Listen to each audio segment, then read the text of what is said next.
Halo adik-adik yang ada di rumah dan yang ada dimanapun saat ini. Baik, hari ini Miss akan membawakan materi tentang lingkungan. Tapi sebelumnya, Miss akan memperkenalkan diri Miss terlebih dahulu, karena seperti pepatah mengatakan, tak kenal maka tak sayang. Jadi, supaya adik-adik yang di rumah mengenal Miss, dan Miss akan memperkenalkan diri Miss secara singkat. Perkenalkan, nama saya Indalini Lumban Batu. Saya dari Prodi PGSD kelas C semester 2, Fakultas Keguruan dan Ilmu Pendidikan di Universitas Katolik Santo Thomas, Medan. Oke, selanjutnya Miss akan mengajak adik-adik yang ada di rumah untuk berdoa terlebih dahulu supaya kegiatan kita hari ini dilindungi atau dilancarkan oleh Tuhan. Jadi Miss minta tolong untuk adik-adik yang ada di rumah untuk mengambil sikap berdoa dan fokus untuk berdoa. Kita berdoa menurut kepercayaan dan keyakinan kita masing-masing. Berdoa dimulai.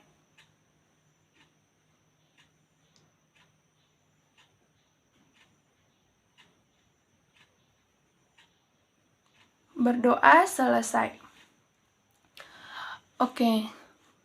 Hari ini supaya adik-adik semua yang ada di rumah semangat untuk mengikuti pembelajaran Miss akan memutarkan video, lagu, dan Miss meminta untuk adik-adik yang ada di rumah mengikuti lagu yang Miss akan putar.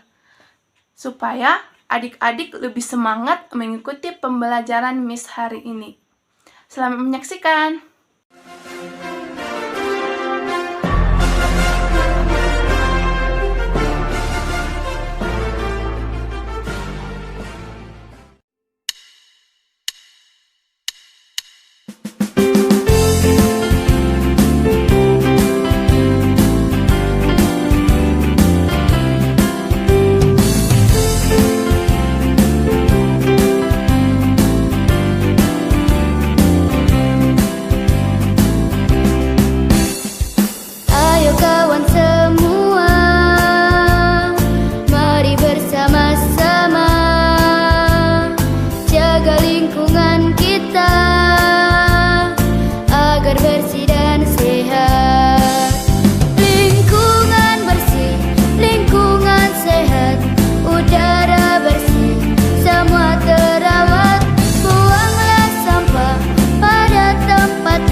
Oke adik-adik, semoga setelah menonton video yang Miss putar, adik-adik semakin semangat dan semakin tertarik untuk mengikuti pembelajaran Miss hari ini.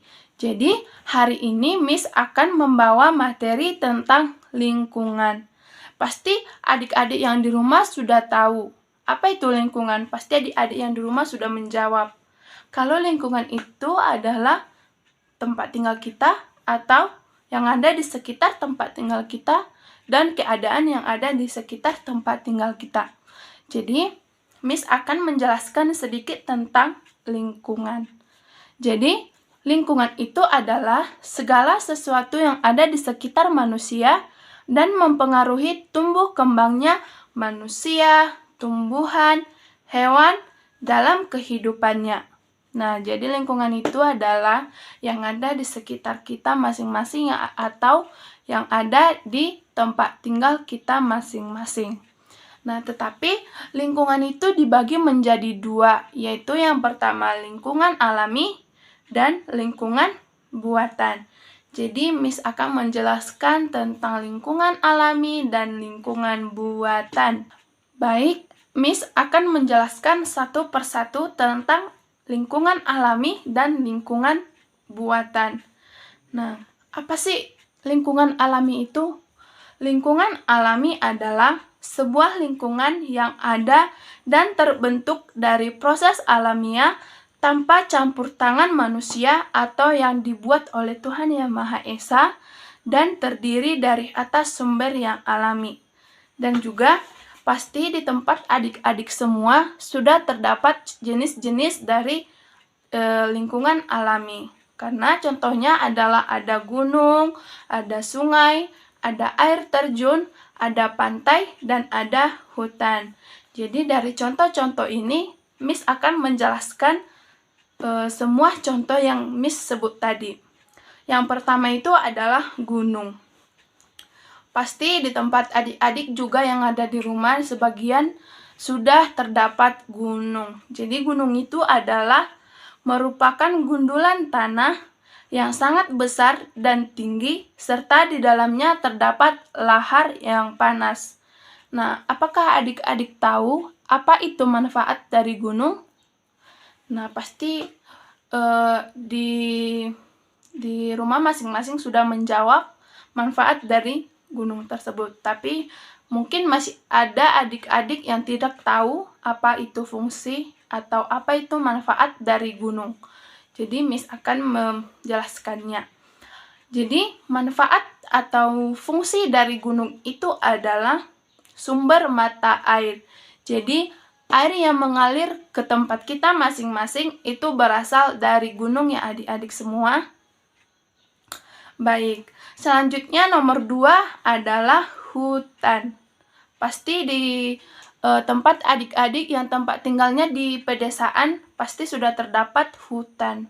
Pasti bahkan sering juga pergi ke hutan untuk mengambil kayu bakar seperti itu ya adik-adik. Nah, jadi hutan itu adalah lahan yang sangat luas dengan berbagai macam pohon, tumbuhan, hewan, serta makhluk hidup lainnya. Karena di hutan juga ada beberapa hewan yang tinggal di hutan. Jadi, manfaat dari hutan itu adalah tempat tinggal hewan atau makhluk lainnya. Begitu adik-adik. Selanjutnya itu nomor 3 adalah air terjun. Air terjun ini biasanya terdapat di tempat-tempat para wisata. Jadi, pengertian dari air terjun adalah formasi aliran air yang jatuh dari ketinggian tertentu sehingga menyebabkan genangan air yang sangat banyak dan akan mengalir ke sungai. Dan manfaat dari air terjun ini adalah destinasi para wisata. Oke, selanjutnya yang keempat adalah sungai. Pasti adik-adik yang tinggal di pedesaan sudah pernah mandi ke sungai, bahkan sudah sering mandi di sungai. Nah, jadi sungai adalah aliran air yang berkumpul dan mengalir secara alami dari permukaan tinggi menuju permukaan rendah dan akan bermuara atau berakhir di laut. Jadi maksudnya air yang mengalir ke sungai dan mengalir ke laut atau berakhir di laut. Selanjutnya yang kelima adalah pantai. Pasti juga adik-adik sudah pernah bahkan sering pergi ke pantai atau adik-adik yang suka pergi jalan-jalan pasti sering ke pantai. Nah, jadi pantai adalah bentuk geografis yang terdiri dari pasir, terdapat pada pesisir laut dan merupakan pembatasan antara laut dan daratan. Nah, jadi manfaat dari pantai itu adalah sebagai tempat rekreasi. Begitu adik-adik semuanya. Oke, selanjutnya Miss akan menjelaskan tentang lingkungan buatan. Apa sih itu lingkungan buatan? Jadi, lingkungan buatan adalah lingkungan yang berada di sekitar manusia dan merupakan buatan dari tangan manusia itu sendiri. Jadi, contoh dari lingkungan buatan itu adalah sawah, taman, perumahan, dan jalan raya. Pasti di sekitar adik-adik juga sudah terdapat beberapa contoh-contoh dari lingkungan buatan tersebut. Nah, jadi Miss akan menjelaskan satu persatu dari contoh-contoh lingkungan buatan tersebut. Yang pertama adalah sawah. Nah, sawah ini sebagian besar adalah pekerjaan dari jika orang tuanya adalah seorang petani, ini bahkan mempunyai sawah. Orang tuanya pasti memiliki sawah jika orang tuanya seorang petani. Dan sawah ini adalah ekosistem buatan yang berpetak-petak dan dibatasi oleh pematang sawah atau golongan. Nah, jadi manfaat sawah ini adalah untuk lahan kerja di bidang pertanian. Contohnya menanam padi, seperti itu ya adik-adik. Nah, yang kedua adalah taman. Kalau taman biasanya pasti ada lebih dominan ke perkotaan. Kalau di pedesaan itu taman jarang. Tapi kalau di perkotaan itu sudah biasa menurut Miss. Jadi, taman adalah sebuah area atau sebidang tanah yang ditanami berbagai tumbuhan dan diberikan beberapa komponen tambahan yang bermanfaat bagi manusia. Nah, jadi manfaat dari taman tersebut adalah menghisap polusi udara. Nah, karena di kota sudah hampir semua rumah memiliki kendaraan. Jadi, manfaatnya adalah menghisap polusi udara. Oke, selanjutnya nomor 3 adalah jalan raya. Pasti adik-adik sudah tahu tuh apa itu jalan raya. Pasti kita sudah sering melewati jalan raya. Nah, jalan raya adalah suatu jalur yang menghubungkan suatu daerah dengan daerah lainnya. Contohnya, kita mengendara dari jalan raya untuk ke tempat lain. Jadi kita itu menyeberang jalan raya tersebut. Dan tapi manfaat dari jalan raya itu adalah manfaatnya itu sarana transportasi. Apalagi semua bahkan seluruh rumah memiliki alat transportasi. Dan selanjutnya itu adalah perumahan. Perumahan itu adalah lingkungan yang terdiri dari sekelompok rumah dan berfungsi sebagai lingkungan tempat tinggal dan dilengkapi sarana dan prasarana. Nah, manfaat dari perumahan tersebut adalah sebagai tempat tinggal.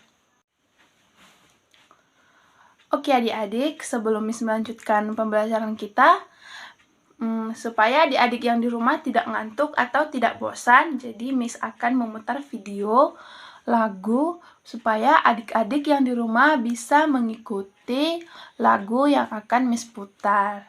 Selamat menyaksikan.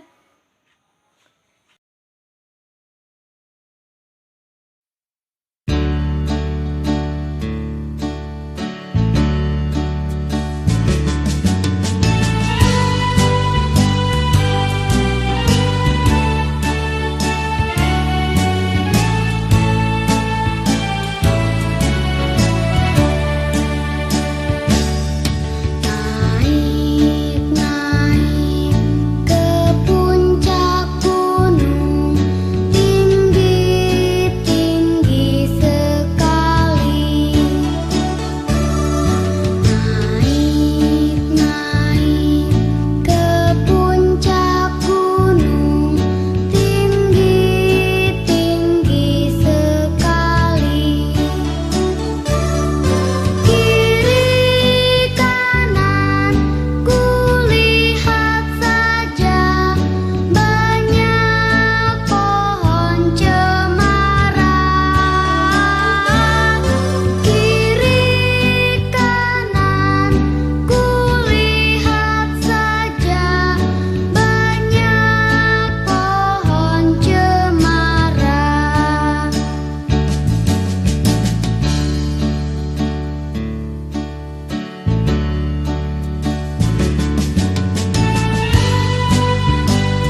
adik-adik, setelah menonton video yang Miss putar tadi, semoga adik-adik tidak bosan atau tidak ngantuk dan semakin bersemangat untuk mengikuti pembelajaran Miss selanjutnya.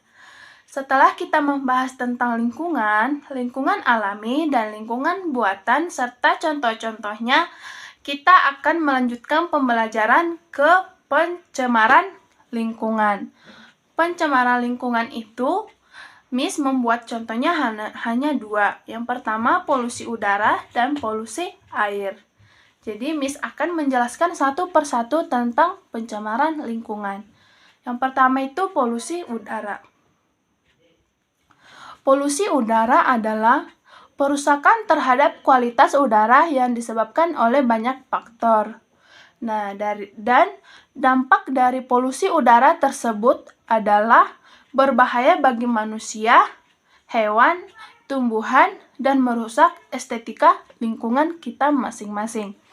Dan sumber dari pencemaran udara tersebut terbagi menjadi 2, yaitu sumber alami dan secara beraktivitas dari manusia. Nah, secara alami tersebut itu berasal dari kebakaran dan kebakaran yang ada di lingkungan, kebakaran hutan, dan gunung meletus. Sedangkan secara aktivitas manusia itu berasal dari transportasi, emisi pabrik, asap rokok, dan pembakaran sampah di setiap wilayah kita masing-masing. Nah, apa sih jika kita tidak menangani dari polusi udara tersebut? Nah, jadi dampaknya itu bagi kita manusia, jika kita tidak menangani polusi udara, maka resikonya untuk kita adalah kita akan terganggunya pernapasan kita, dan kanker hingga gangguan jantung semakin tinggi. Jadi kita harus belajar untuk mengurangi polusi udara tersebut ya adik-adik. Nah, oke, selanjutnya yang kedua adalah polusi air. Polusi air adalah kondisi di mana masuknya zat atau komponen berbahaya akibat aktivitas manusia sehingga kualitas air menurun dan tidak bisa digunakan sebagaimana mestinya. Polusi air ini terjadi di hulu sungai, di danau, maupun di lautan. Jadi Miss, sumber dari polusi air tersebut dari mana Miss? Nah, jadi sumber dari polusi air tersebut berasal dari pembuangan sampah rumah tangga dan limbah pabrik yang sengaja dibuang ke wilayah perairan. Nah, pasti adik-adik bertanya nih, terus Miss, jika sampahnya tidak bisa dibuang ke sungai, terus sampahnya tidak bisa dibakar supaya tidak ada polusi udara, terus sampahnya dibuang kemana Miss? Nah, jadi sampahnya bisa kita tanam ke dalam tanah supaya tidak terjadi pencemaran lingkungan ya adik-adik. Kita bisa melakukan cara tersebut. Dengan cara itu kita tidak mencemari lingkungan kita masing-masing. Nah, adik-adik, setelah kita belajar tentang pencemaran lingkungan, sekarang kita belajar tentang cara melestarikan lingkungan tersebut. Nah, langkah pertama adalah membuang sampah pada tempatnya. Langkah paling dasar yang bisa kita lakukan untuk menjaga kelestarian lingkungan adalah dengan cara membuang sampah pada tempatnya.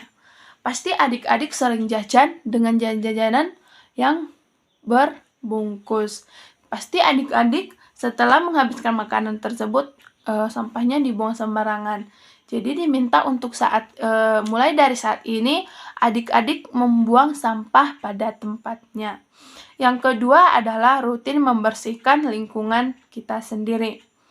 Salah satunya adalah dengan rutin membersihkan lingkungan bisa untuk menjaga kelestarian lingkungan kita. Contohnya itu, jika kita rutin membersihkan lingkungan kita, jadi lingkungan sekitar rumah kita masing-masing sudah terlihat bersih.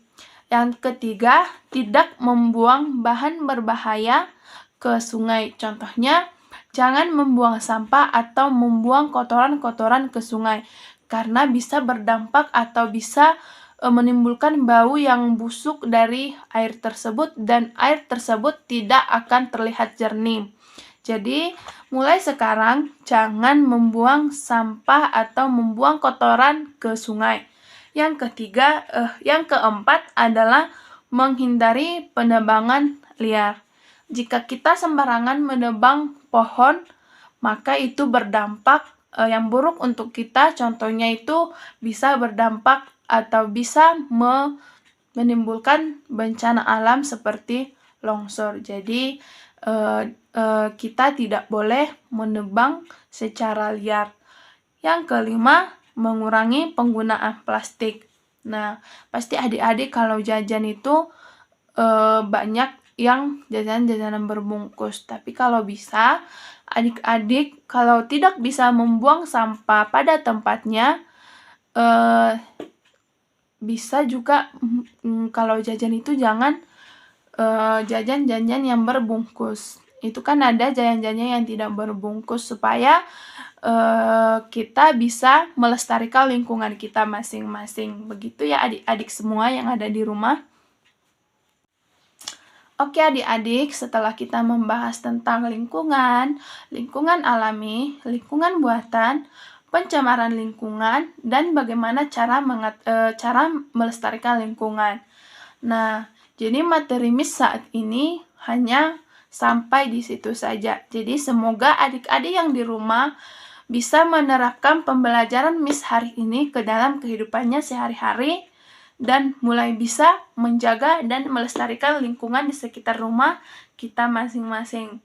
Nah, sebelum Miss menutup pembelajaran kita hari ini, Miss mau kita berdoa dan adik-adik di rumah mengambil sikap berdoa. Kita berdoa menurut kepercayaan dan keyakinan kita masing-masing. Berdoa dimulai.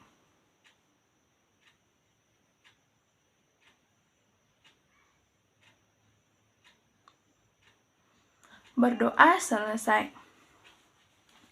Baik adik-adik, sekian dari pembelajaran Miss hari ini. Semoga kita semua bisa menerapkan materi Miss tentang lingkungan ini. Kita bisa menjaga kelestarian lingkungan kita dalam sehari-hari. Sekian dari pembelajaran Miss. Semoga bermanfaat dan terima kasih. Shalom.